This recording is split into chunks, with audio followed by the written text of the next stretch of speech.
Another problem that people are having with when it comes to saving money is that they're not keeping track of their spending. Now, by keeping track of your spending, you're able to see where your money is going, and you'll be able to cut back on certain expenses. If you want to save money and start tracking your spending, you will notice that you can save money on certain things. For example, instead of going out to eat, what you can do to save money is to go grocery shopping and cook the food at home. Now, it's understandable if you have those days where you don't really feel like cooking, and that's okay, but even during those slothful days, you still want to practice money-saving habits. For example, instead of paying $20 for a high-priced meal at a high-end restaurant, you can find a local restaurant that's close to you and only pay $10. Now here, you just saved yourself $10 while also still not having to cook on the days where you feel kind of slothful. Another challenge that a lot of people are having is that they don't make a list of the reasons why they should save. Once you have a financial goal, saving becomes much more easier. What you want to do is you want to write down the reasons why you should save so that you can increase the likelihood of you saving your income. You want to save your money for emergency purposes. Saving for emergency purchases, such as your car breakdown or a leaking roof, is a valid reason to do so. If both events was to happen concurrently, the required funds that you will need in order to solve both situations would be around approximately $1,000 to $5,000, depending on the issue and model of your car and the severity of the leakage. You also want to take into account that employment loss can happen at any time for a variety of reasons. And if you have a family and dependents that you have to care for, you want to make sure that you have a savings plan in case such events occur. Now, depending on your lifestyle and your bills and your rent, for 6 months, you would need about approximately $8,000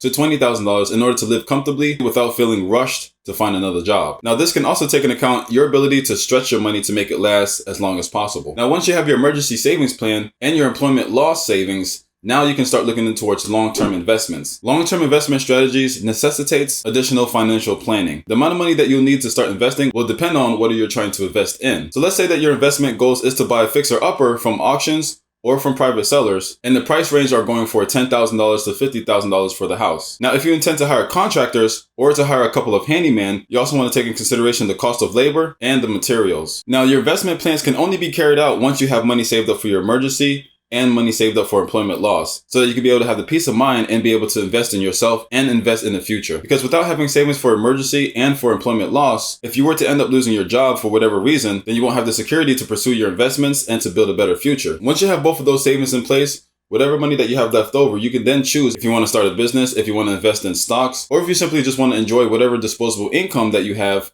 on the things that you want.